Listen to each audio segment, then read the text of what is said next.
Senator Coe, a lot of us call him Hank, a lot of us call him Henry.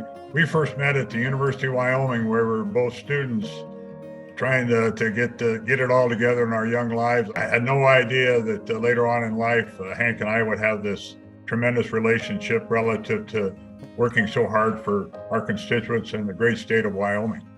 Well, I had a good friend growing up, John Schiffer, also a senator. And John took me to lunch one day, and Hank was there, and it was great to, I had known about him, but to finally meet him was really a great opportunity. My first impression is he didn't suffer fools easily, and he was pretty direct, but he was also kind.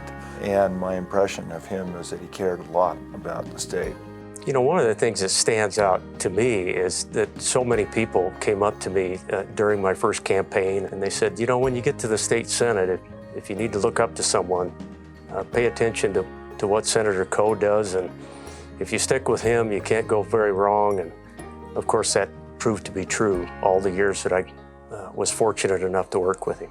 When I started in the House, we were always afraid of the senators. They were kind of scary people.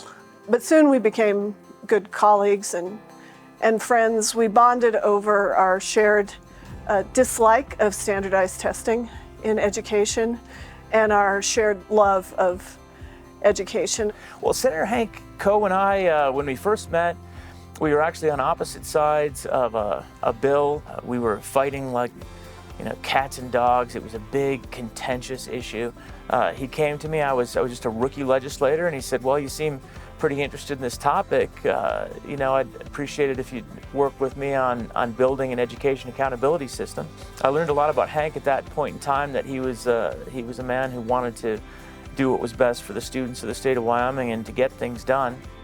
What always struck me is that he treated everyone the same, and that was with respect.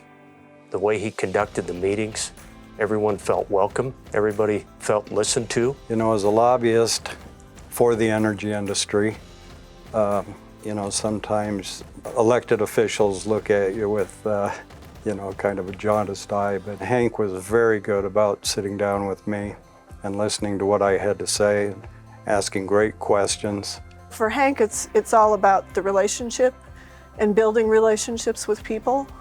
As a chairman, for example, he always let everybody have their say. He didn't cut people off. He wanted to hear all perspectives. Every one of the committee members was allowed input. You know, he was a great leader that way. One of the nicest things about Hank, too, I think, was his ability to connect with young senators coming along to help refine arguments. The true test of a person in leadership or politics is, do you work your tail off to do what's best for Wyoming and move forward, but then along the way, you know, none of us are around forever. And what you do is you build that mentorship of those that are coming after you, and he did. As a rookie senator, I can remember that those were pretty difficult days. You don't know what the process is, you don't know where the bills are coming from. It's like drinking from a fire hose. When I arrived in the legislature, obviously one of the first things you do is you kind of look around and figure out who knows what's going on, and then you try and learn from them. And Hank was one of those people that I looked up to from the beginning. He was one of my mentors.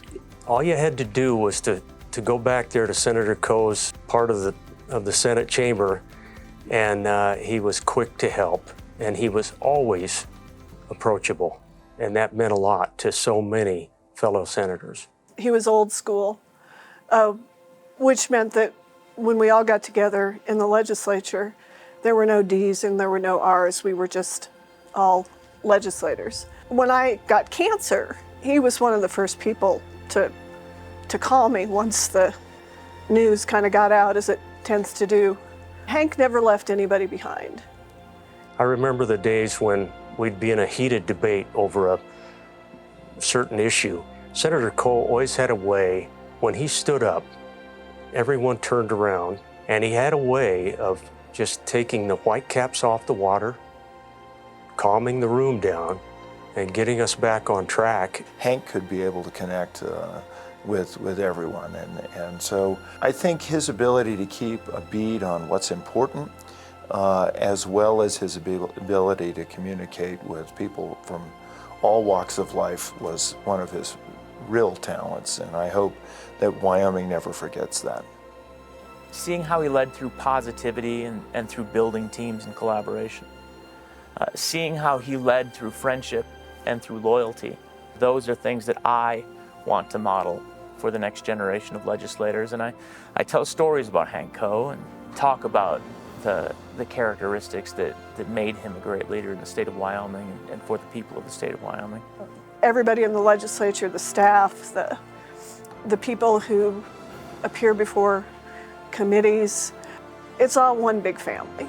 And Hank was a very important part of our family.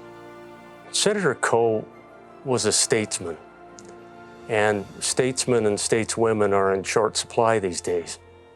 That's one of the reasons that we miss him in the Wyoming Senate. The sad part about it all is that not only did we have the plans and things we did during the legislation, but we were looking for life afterwards, and the Lord took him away from us way too early, and I just miss him.